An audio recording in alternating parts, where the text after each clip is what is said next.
Hemos comenzado con el Evangelio de Juan. Realmente es un evangelio muy teológico. A veces decimos, comencemos con Juan, cuando hay alguien que se ha convertido por primera vez o alguien que quiere leer la Biblia, le decimos, comienza con Juan. Y cuando comienza con Juan, el primer capítulo 1, versículo 1 al 18, es todo teología. Y hemos estado viendo eso el domingo pasado. Y qué hermoso que es poder ver la divinidad, la encarnación y la majestad de Cristo, como vimos el domingo pasado. Es precioso ver que Cristo es Dios y que Cristo desde la eternidad tenía con Dios una comunión cara a cara, una comunión íntima.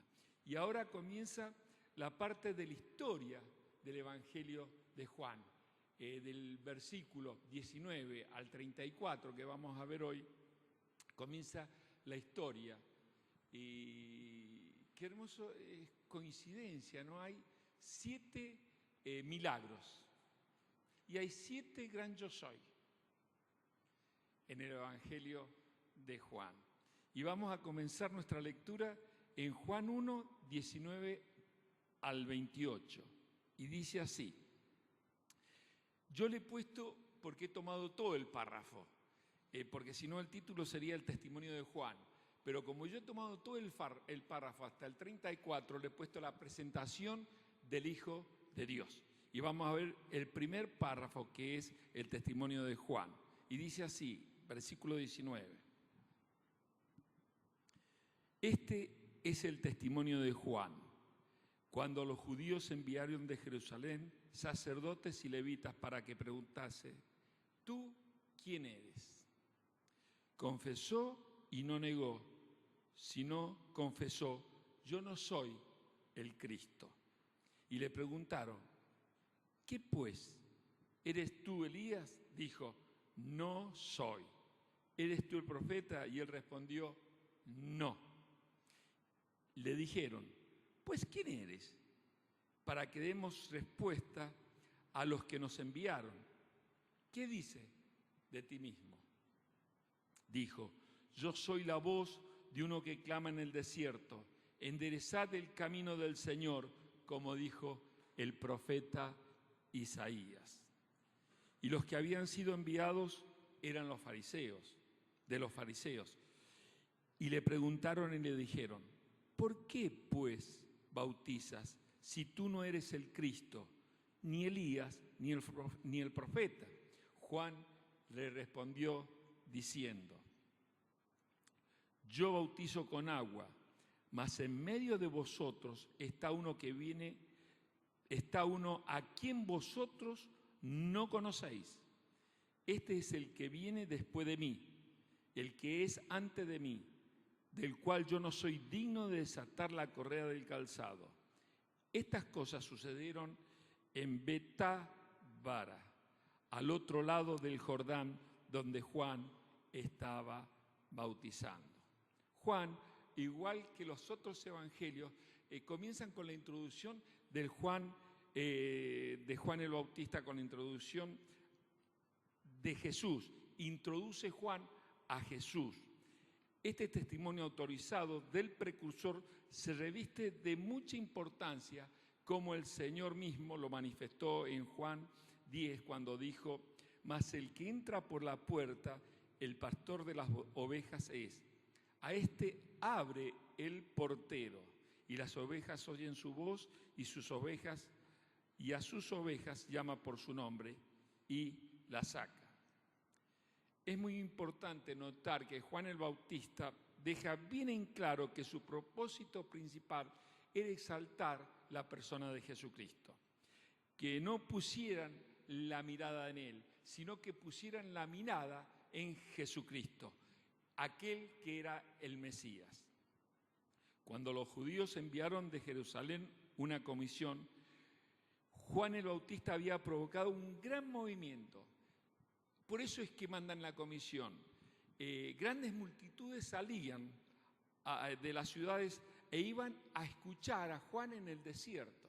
Y muchos de ellos serían bautizados.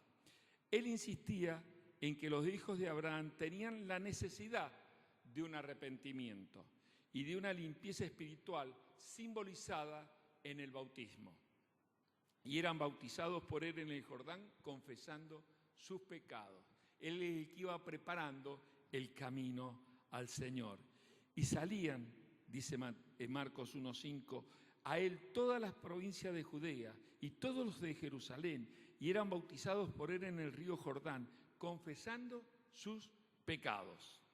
Tal fue el impacto de su ministerio que muchos años después, cuando el apóstol Pablo llegó a Éfeso, a aquella ciudad, allí se encontró con varios discípulos, pasado un tiempo importante, se encontró con varios discípulos de Juan el Bautista.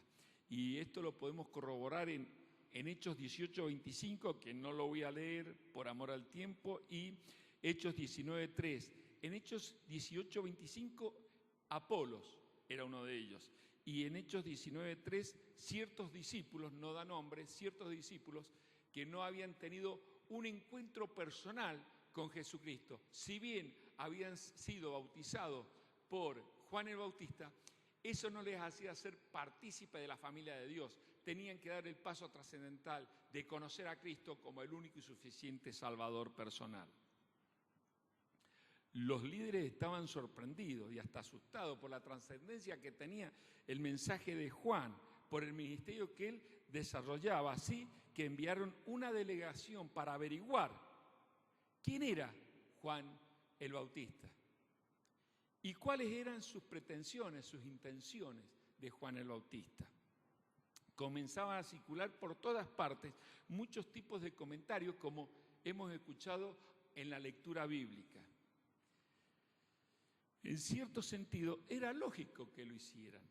Era una obligación denunciar a los falsos maestros, a los falsos profetas, a los falsos mesías y velar por los intereses religiosos de Israel.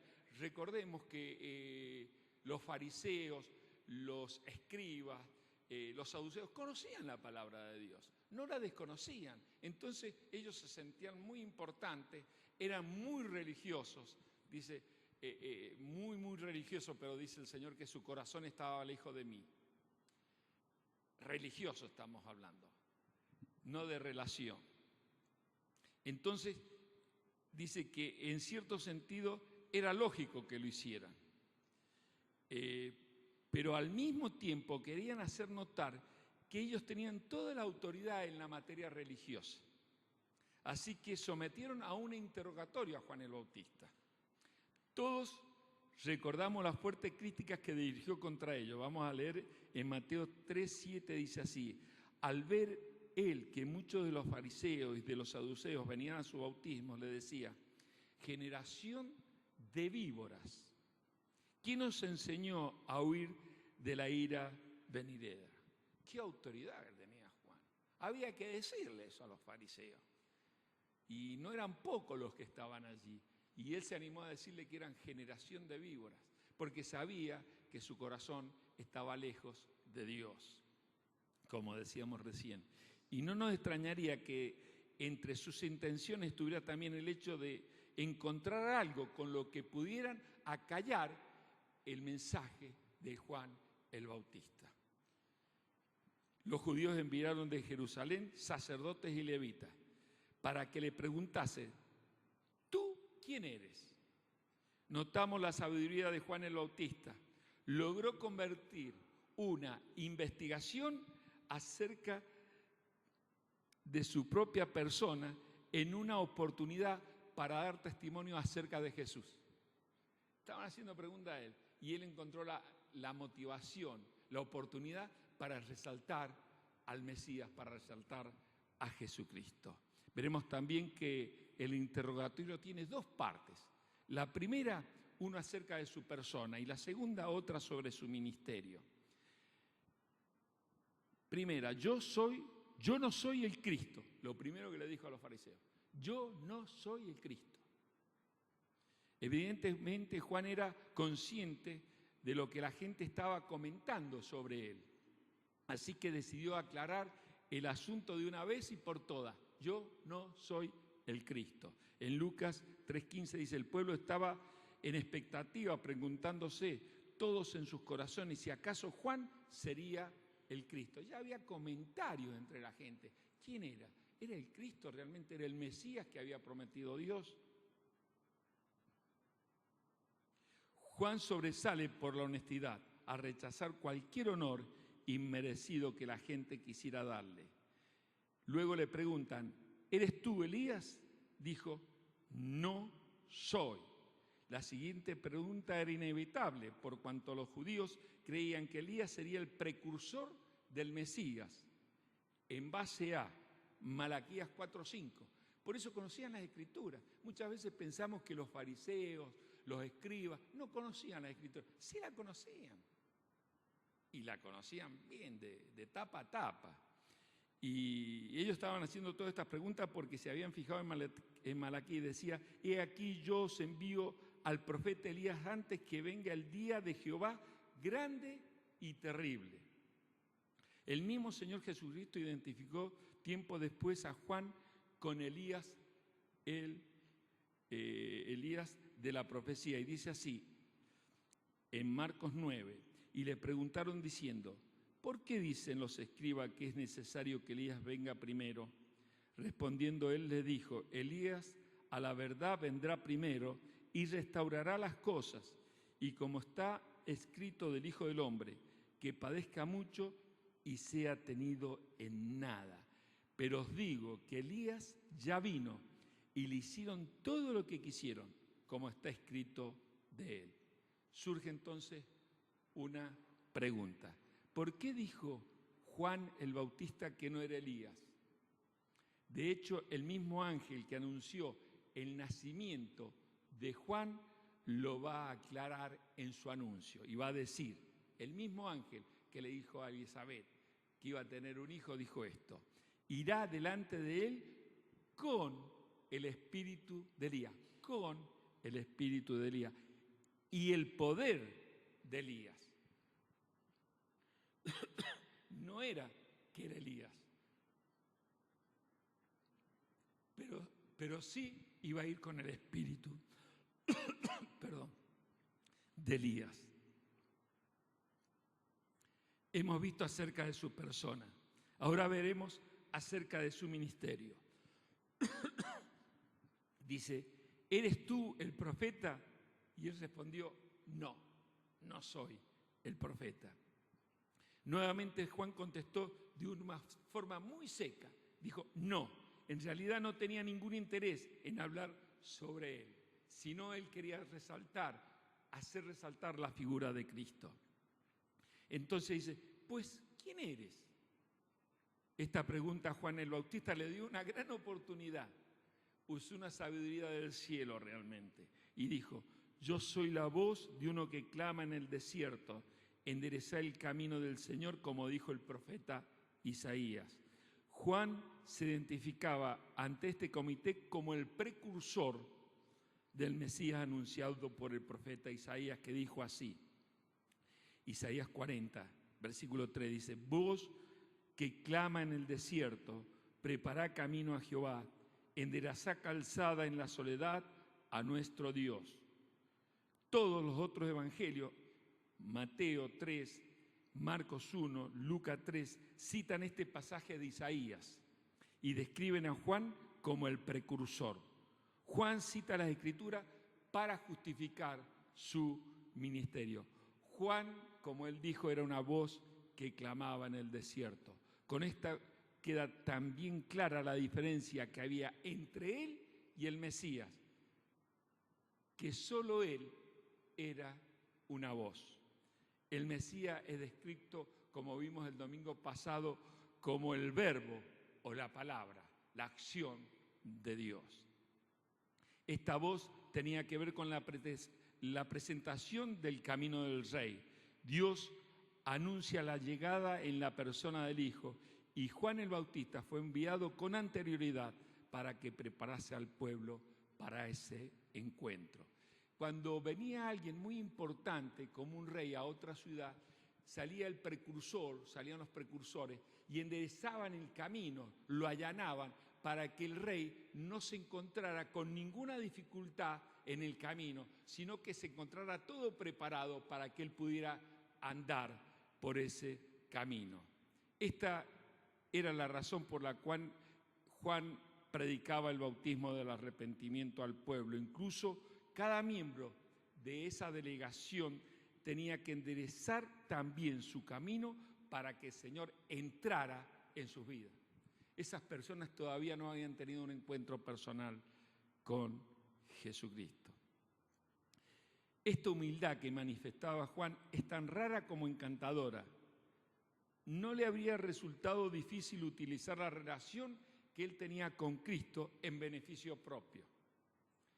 Esto no es una virtud muy corriente en nuestros días. Cuando muchas personas buscan ser importantes en base a la relación que pretenden tener con Cristo. Y esto lo vemos a menudo, hermanos. Lo vemos a través de la televisión. Usan el Evangelio y usan la figura de Cristo para beneficio propio. Y esto Juan el Bautista lo desechó. No fue para beneficio propio. Juan el Bautista no era así. Necesitamos cultivar más de este bello espíritu, de estar contentos en la sombra y arrojar luz sobre el bendito Señor.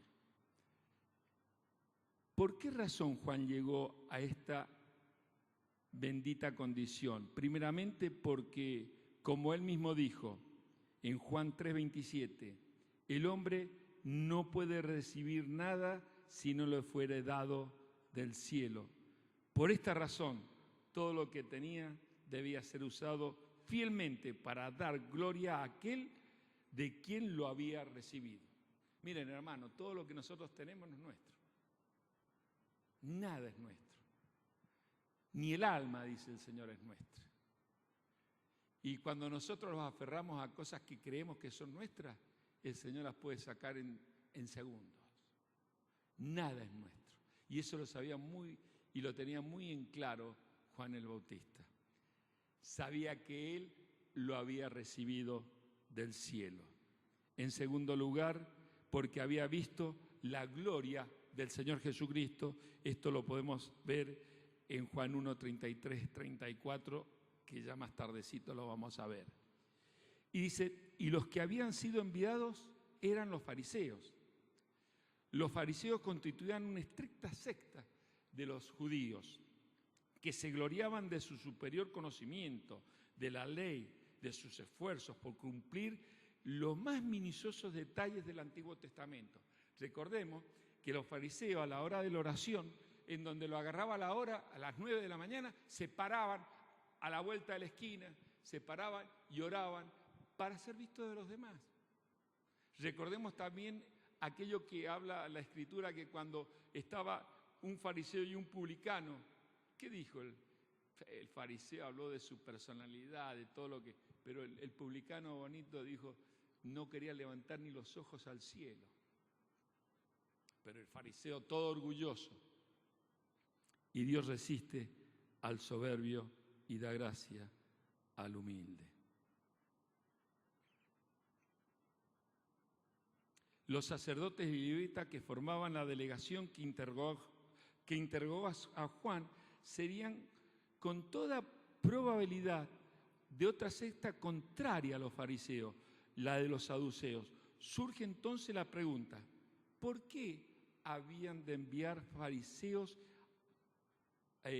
los fariseos a los saduceos si entre ellos no se entendían? Saben que tenían distintas opiniones sobre la palabra y tenían bastantes fricciones y hasta a veces se odiaban entre ellos. Fijémonos que no es difícil pensar en muchos otros momentos cuando personas muy diferentes en su creencia llegan a estar unidos por su odio contra el Señor y sus siervos. Lo vemos, fariseos y herodianos, que aún eran más diferentes entre sí, se unieron en contra de Jesús para destruirle. ¿Quién más? Pilato.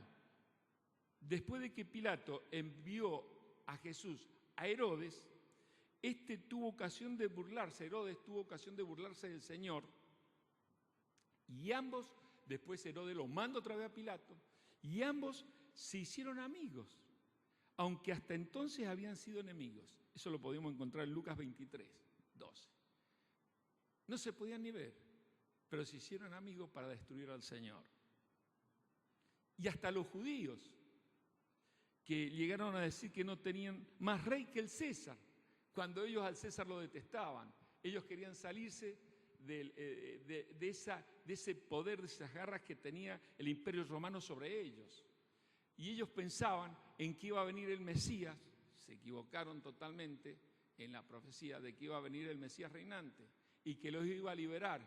Entre los discípulos, hermano, entre los discípulos habían revolucionarios.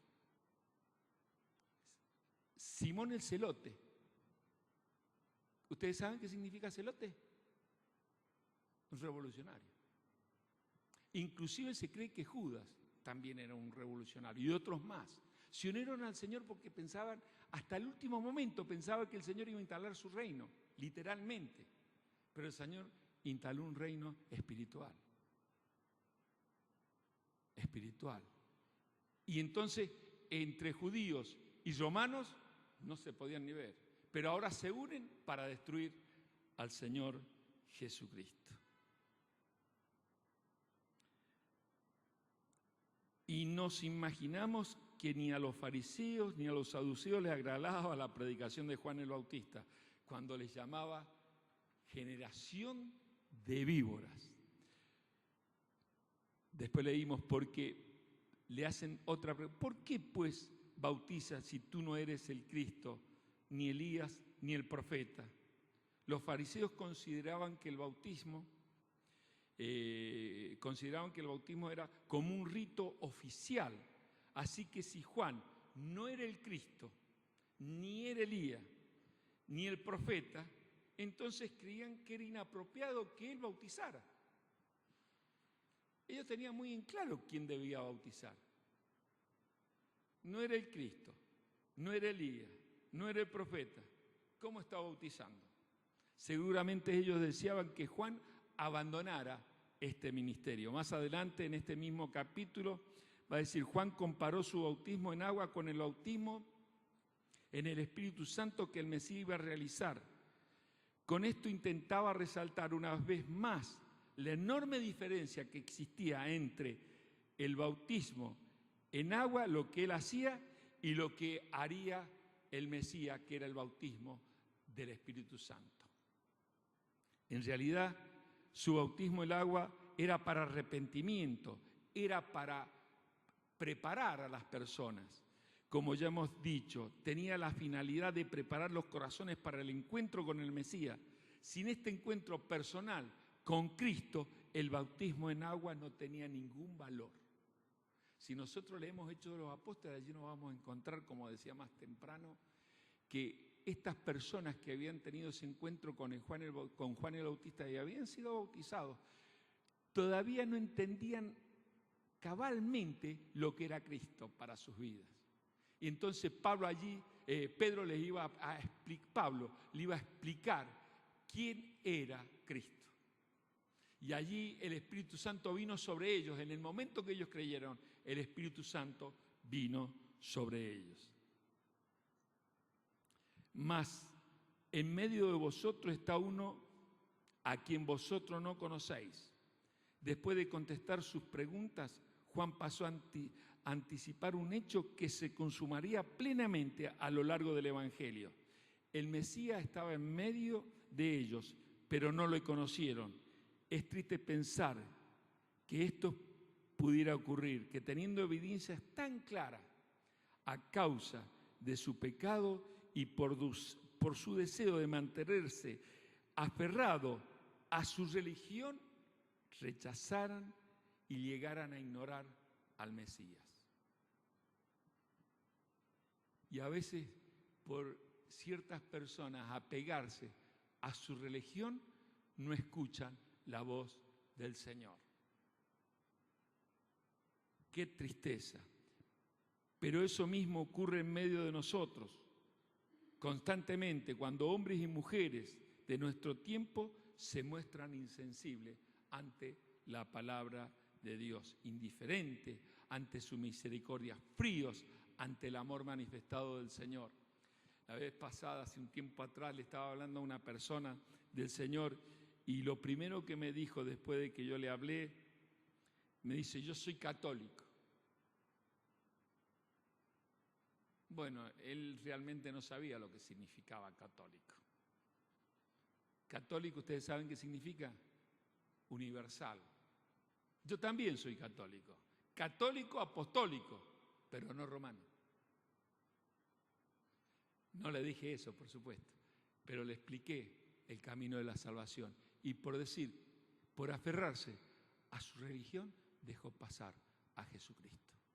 Y hoy no está en medio nuestro. Él partió. No sé si habrá tenido oportunidad de tener un encuentro con el Señor, pero él partió a la eternidad. Y si no tuvo un encuentro con el Señor, pasó a la eternidad sin Cristo, apartado para siempre de la presencia de Dios.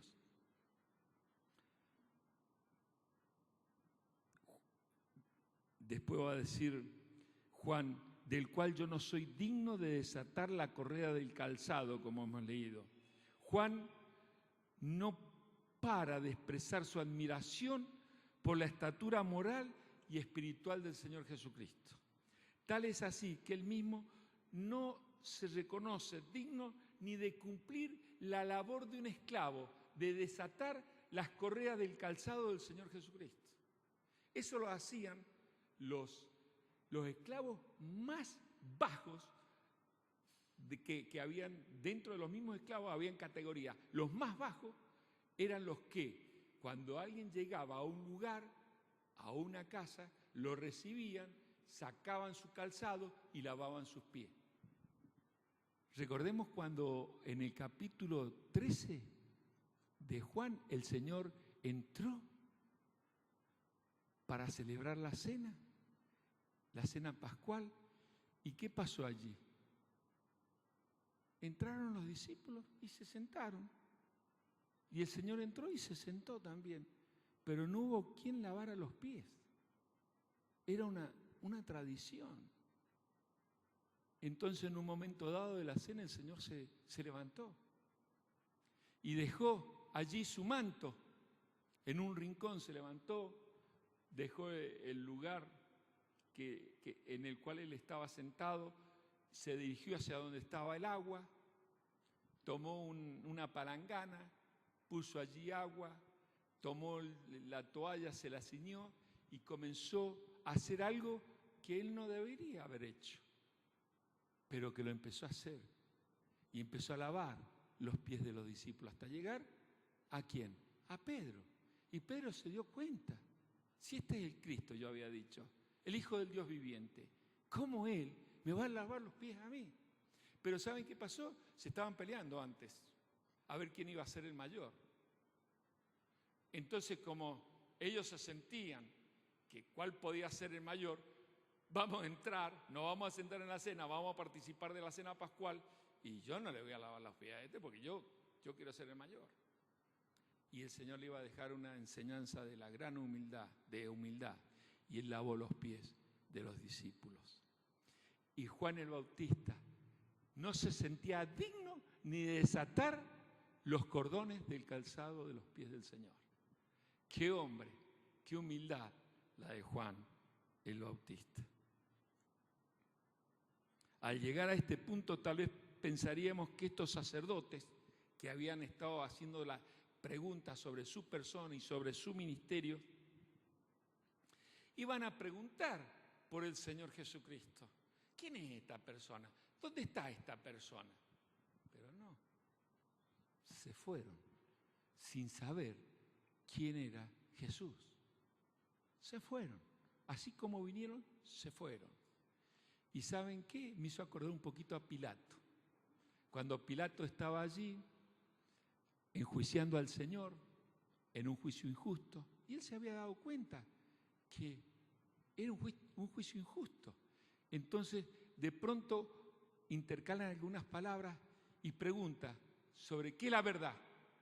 Y Cristo le iba a responder sobre la verdad. Y Pilato, en vez de quedarse a escuchar al Señor, siguió de largo y no supo de esa contestación que el Señor tenía para Pilato, de que quién era la verdad.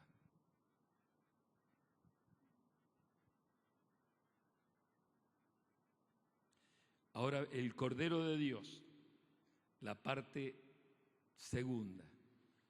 Un día antes había convertido en el interrogatorio que hemos estado viendo que los sacerdotes y levitas le habían hecho en una ocasión para dar testimonio de Jesús. Qué extraordinario cómo dio vuelta a todo Juan el Bautista. Lo vinieron a interrogar y dio vuelta a todo y habló del Señor Jesucristo. Resaltó la persona de Jesucristo. Y dice, vamos a leer en Juan 1, 29 al 34, dice así: el siguiente día vio Juan, a Jesús, que venía a él, y dijo: he aquí el Cordero de Dios que quita el pecado del mundo. Este es aquel de quien yo dije: después de mí viene un varón, el cual es antes de mí, porque era primero que yo.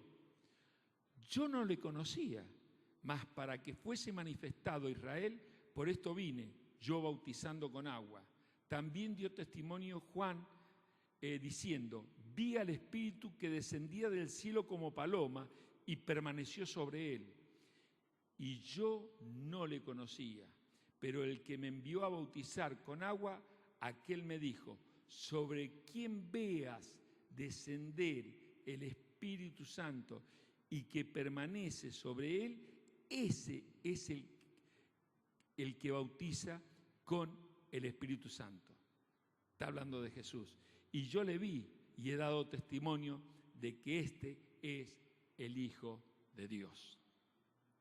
Un día después sigue dando testimonio, aprovechando que el mismísimo Señor estaba con él, estaba entre ellos. Y nuevamente al día siguiente, si vemos, seguimos leyendo, delante de sus dos discípulos, vuelve a indicar que Jesús es el Cordero de Dios. Y dijo: he aquí el Cordero de Dios. Yo me imagino entre tanta gente, cuando viene el Señor y Juan el Bautista lo ve y dice: he aquí el Cordero de Dios. Podemos percibir la solemnidad de esta declaración de Juan acerca de quién era Jesús, mientras le imaginamos señalándole entre la multitud. Pero, ¿por qué él dice que es el Cordero de Dios? Algunos han pensado que era una referencia a su carácter. Era manso y humilde, como la de un cordero. Ahí lo encontramos en Mateo 11:29. Y por supuesto, lo era. Pero tal vez sea más acertado recordar que el cordero era un animal empleado especialmente para los sacrificios. Y esto lo hemos visto mucho en Éxodo, cuando sacrificaban a los corderos, cuando mataban a los corderos, que derramaban sangre del cordero y todo eso. Ahora bien, hay numerosas referencias en distintos sacrificios en los que un cordero debía ser sacrificado. Pensemos en algunas de ellas. Si nosotros leemos en nuestras casas Éxodo capítulo 12, vamos a ver allí que mataron a un cordero, que fue inmolado un cordero, que derramaron esa sangre y pintaron el madero, pintaron el marco, los postes y el dintel, para que el juicio de Dios pasara sobre ellos, pasara sobre ellos. Eso significa Pascua. Hay varias razones por las que parece apropiado identificar al Señor Jesús como el Cordero de la Pascua. Primeramente porque Él fue sacrificado en la fiesta de la Pascua, Lucas 22:7. También el evangelista Juan explica que la forma en la que Cristo murió era en cumplimiento del sacrificio pascual. Eso lo podemos leer en Juan 19, 33, 36. Pablo afirma en 1 Corintios 5, 7 que nuestra Pascua es Cristo, ya fue sacrificada por nosotros. 1 Corintios 5, 7. escrito por Juan. Y de hecho, la Pascua debía ser recordada por los israelitas, porque por medio de ese sacrificio del Cordero, ellos fueron librados de la ira divina y se constituyeron como una nación. Esto mismo se podría decir de la Iglesia, que es librada del juicio de Dios y es constituida como tal para partir de la muerte del Señor Jesucristo. Fijémonos qué paralelismo que hay con la cena pascual. El Señor le iba a decir en Éxodo que Él los iba a sacar,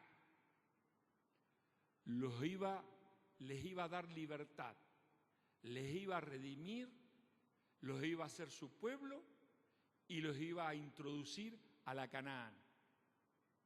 ¿Y qué hizo el Señor con nosotros? Nos sacó de las tinieblas, de la potestad de las tinieblas, nos sacó. Nos dio libertad. Nos redimió. Nos hizo su pueblo y nos va a introducir a los mismos cielos. Qué paralelismo que hay. Es maravilloso. El Señor no deja nada al azar. Todo es calculado. Todo uno cuando ve las Escrituras cómo va haciendo el paralelismo el Señor. Y es maravilloso haber recordado hace momentos este sacrificio que hizo el Señor en la cruz del Calvario. Todos nos descarramos, dice Isaías 53, 6 y 7. Como ovejas, cada cual se apartó por su camino, mas Jehová cargó en él el pecado de todos nosotros. Angustiado él y afligido, no abrió su boca. Como cordero fue llevado al matadero, y como oveja delante de los trasquiladores, enmudeció y no abrió su boca.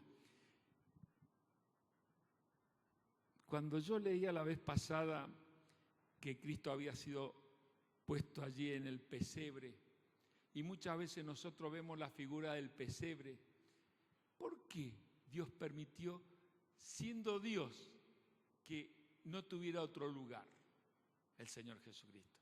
¿Por qué fue a dar a un pesebre? Porque era el Cordero de Dios. Símbolo el pesebre de un Cordero. Era el Cordero de Dios que quita el pecado del mundo. Dice que no había lugar en el mesón y fue a dar al lugar donde están las ovejas. Allí fue a dar el Señor, porque Él es el Cordero de Dios. Lo dice también Isaías. Pensemos además que en el sistema levítico cada israelita se tenía que proveer de su propio cordero. Cada israelita traía su cordero y lo ofrecía. Y qué importante es que ahora Dios mismo es quien provee la víctima, que es el Cordero de Dios, Jesucristo. Yo recuerdo cuando Abraham fue a ofrecer a su hijo y ya lo tenían todo listo, lo puso sobre el altar del sacrificio y cuando levantó para matar a su hijo, Dios lo para y le dice: he ahí un cordero. Y Abraham tomó ese cordero y lo sacrificó en el altar del sacrificio. Para él sí hubo sustituto. Para el Señor no hubo sustituto. Ese cordero tuvo que enfrentar la cruz por vos y por mí. En realidad podríamos decir que todos los sacrificios del sistema levítico eran símbolos o sombra de lo que había de venir. Alguien dijo más temprano que ellos miraban hacia adelante y nosotros miramos hacia atrás. Qué hermoso que es poder mirar hacia atrás, pero qué hermoso que no solamente miramos hacia atrás, también miramos hacia adelante, porque el Señor dijo que esta mesa, cuando Él dijo, haced memoria de mí, hasta que venga. Así que también nosotros tenemos una mirada hacia delante. Y después iba a decir Juan el Bautista, que quita el pecado del mundo. Otra diferencia importante era que la sangre de los animales sacrificados no podía limpiar, podía cubrir el pecado, pero no limpiarlo. Pero Cristo sí puede limpiar, y no solamente lo limpia el pecado, lo saca, nos perdona los pecados pasados, presentes y futuros, sino que dice que lo arroja a lo profundo de la mar. Y recordamos el chivo expiatorio, cuando le imponían las manos y lo arrojaban al desierto, allá, a donde nadie lo podía ver más. Es lo que hace el Señor con nuestros pecados, los arroja a lo profundo de la mar. Y muchas veces nosotros traemos nuestros pecados a nuestra mente. Aquello que hemos hecho lo traemos a nuestras mentes. Y el Señor los olvida para siempre.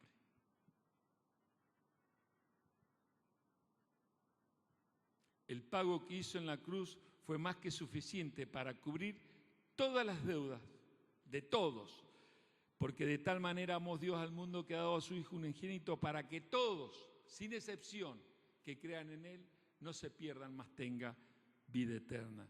Ya no tan solo por los pecados de Israel, ya no venía el Mesías para los pecados de Israel, venía también para todos los que iban a creer en Él. Y qué hermosa bendición que tenemos nosotros. Nosotros somos gentiles. No éramos pueblo de Dios. Dice Romanos que somos injertados. Nosotros somos olivos silvestres, injertados en el olivo natural, que es el pueblo judío. Así que no nos tenemos que vanagloriar, lo dice muy clara la palabra. Somos puestos allí, injertados allí. El Señor vino no solamente por su pueblo Israel. Su expiación fue suficiente para toda la humanidad, aunque solo es efectiva para los que en Él creen. Aunque el Señor murió por todos, potencialmente, virtualmente murió por muchos. Porque no todos creen en Cristo como Salvador. No todos.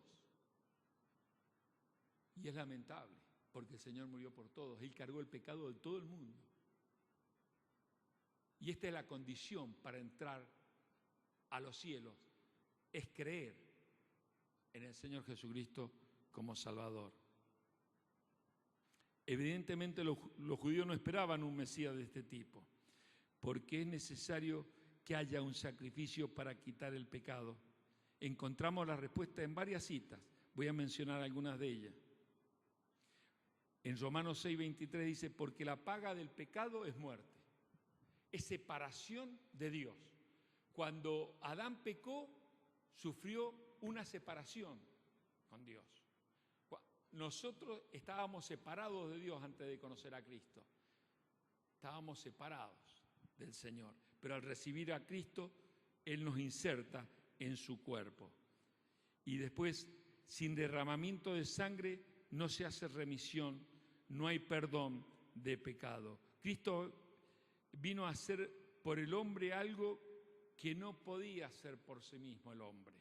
Algo que es esencial para tener comunión, relación con Dios, es quitar el pecado. Nadie, absolutamente nadie puede entrar a la presencia de Dios con pecado. Ni el creyente, hermano. Muchas veces creemos que podemos entrar. Cuando tenemos, ¿qué dice la Biblia? Tenemos que entrar con manos limpias. Es imposible entrar al lugar santísimo, hermano, con manos sucias. Tenemos que pensar que tenemos que estar limpios para entrar a la presencia de Dios. Y esto es muy importante para ser escuchados de parte de Dios. El hombre no podía hacerse responsable de sus propios pecados. Era imposible. Cristo se hizo responsable de nuestros pecados, porque nosotros estábamos perdidos, condenados.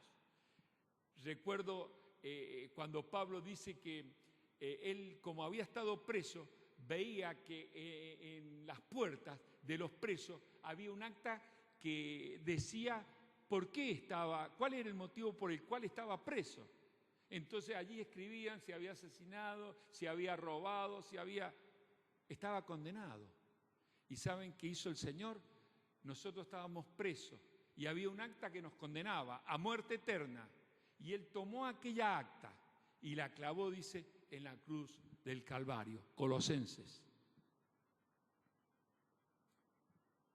Y me hizo libre. Algo que no merecíamos, solamente por gracia. Muchas veces escucho decir que todos los caminos conducen a Dios. Un montón de veces cuando uno empieza a predicar el Evangelio dice, no, todos los caminos conducen a Dios. Yo sé que yo creo en Dios y voy a llegar a Dios por este camino. Y es la mentira más grande que Satanás ha instalado en este mundo. No todos los caminos conducen a Dios. Hay un solo camino que conduce a Dios, y es Jesucristo, cuando Él dijo, yo soy el camino, la verdad y la vida, y nadie, absolutamente nadie, va al Padre si no es por mí. Para yo poder tener un encuentro, poder estar en la familia de Dios y poder decir que Dios es mi Padre, tengo primero que tener un encuentro personal con Jesucristo, reconocerme pecador, confesar mis pecados ante Él, y de esa manera paso a ser un hijo de Dios, paso a ser sellado por el Espíritu Santo y habitado por el Espíritu Santo, y paso a formar parte de la familia de Dios que va a estar en los mismísimos cielos. Pensemos por unos momentos en la misión que el Señor Jesucristo asumió al venir a este mundo: quitar el pecado del mundo. Jesús en el camino para la liberación del pecado, para el perdón y la paz. Jesús es el camino para la liberación del pecado, para el perdón y la paz. El único camino es el camino nuevo y vivo, abierto para todos aquellos que creemos y confesamos nuestros pecados y le recibimos como nuestro Salvador y Señor de nuestras vidas.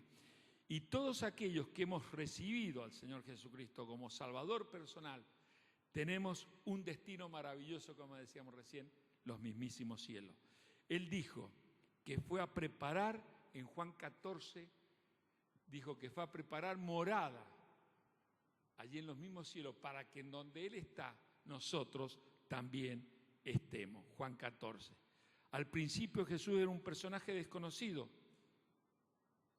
en comparación con la fama de Juan el Bautista, pero había llegado la hora de que Jesús entrara en escena y ocupara el lugar que demandaba su preexistencia.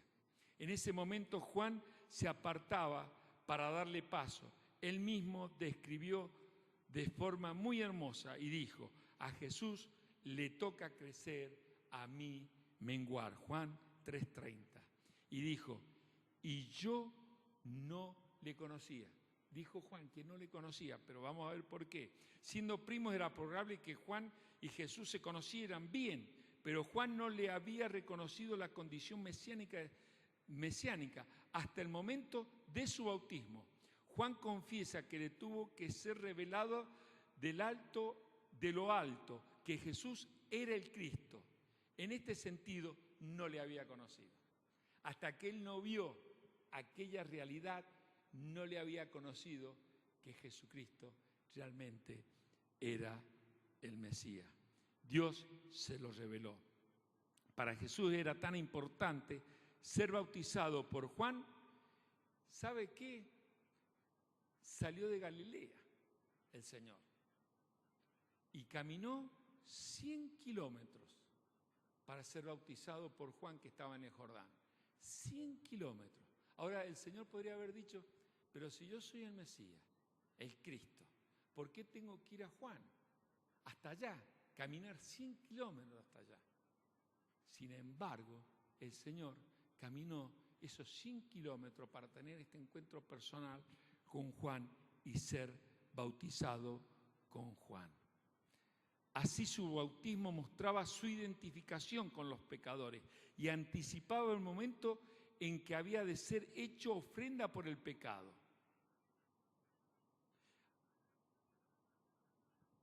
Mateo 3:14 dice, mas Juan se le oponía, diciendo: yo necesito ser bautizado por ti y tú vienes a mí.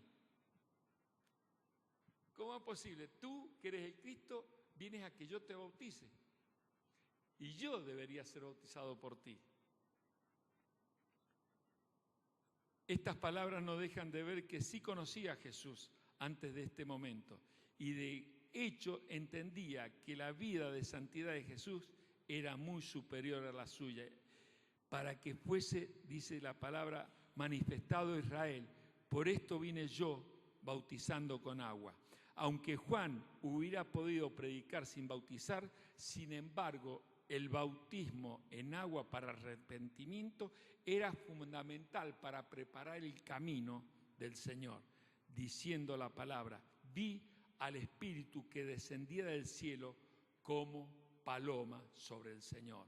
Por supuesto, el Espíritu no tiene cuerpo, pero en esta ocasión se manifestó con forma corporal como una paloma. Nos sugiere pureza, mansedumbre, gracia, atributos en grado infinito que caracterizan al Espíritu Santo. Lo que Juan vio fue el ungimiento de Jesús para la misión descrita. Es muy importante esto, que el Señor, antes de comenzar el ministerio, fue ungido por Dios. Y dice: el Espíritu de Jehová, el Señor, está sobre mí, porque me ungió Jehová. Esto lo dice en Isaías y en Lucas. Me ha enviado a predicar buenas nuevas a los abatidos, a vendar a los quebrantados de corazón y publicar libertad a los cautivos y a los presos, apertura de cárcel. Y el Espíritu dice que permaneció en él. El hecho de que durante el bautismo el Espíritu Santo descendiera sobre él no indica que el Señor no tuviera el Espíritu Santo antes de ese momento. Lo que ocurrió en esa ocasión es que el Espíritu Santo vino sobre él para una misión que había venido a llevar a cabo. Podemos decir que al ser ungido, Jesús comenzó su ministerio públicamente como el Mesías prometido por las Escrituras. Recordemos cuando ungieron a David y hacía distintos personajes en el Antiguo Testamento. Lo ungían para una determinada misión. A David lo ungieron para que fuera, ¿qué? Rey. Esta es la interpretación que hace también el apóstol Pedro en Hechos 10. Vosotros sabéis lo que se divulgó por toda Judea, comenzando desde Galilea, después del bautismo que predicó Juan, cómo Dios ungió con el Espíritu Santo y con poder a Jesús de Nazaret, y cómo éste anduvo haciendo bienes y sanando a todos los oprimidos por el diablo, porque Dios estaba con Jesucristo. El Espíritu Santo reposó en Jesucristo, sin medida, desde el momento en que tuvo lugar la encarnación. Desde el momento en que María lo concibió, el Espíritu Santo estuvo completamente en la vida del Señor Jesucristo. El objetivo de esta misión era, al comienzo del ministerio público de Jesús, era hacer notar a todos los presentes que toda la Trinidad estaba involucrada en esta misión. Esto constituía una evidencia clara de que Él era el escogido del Padre. Recordemos en el bautismo, la voz de Dios: este es mi Hijo amado en el cual tengo complacencia o contentamiento. Después el Espíritu Santo vino sobre Él. ¿Sobre quién? Sobre Jesucristo. Estamos viendo la Trinidad. ¿Y quieren saber otra cosa, hermano? Nosotros tenemos una unión intertrinitaria. ¿Por qué tenemos una unión intertrinitaria? Porque tenemos comunión con Dios en primera Juan, comunión con Jesús. Y en Corintios dice que tenemos comunión con el Espíritu Santo. Comunión con las tres personas de la Trinidad.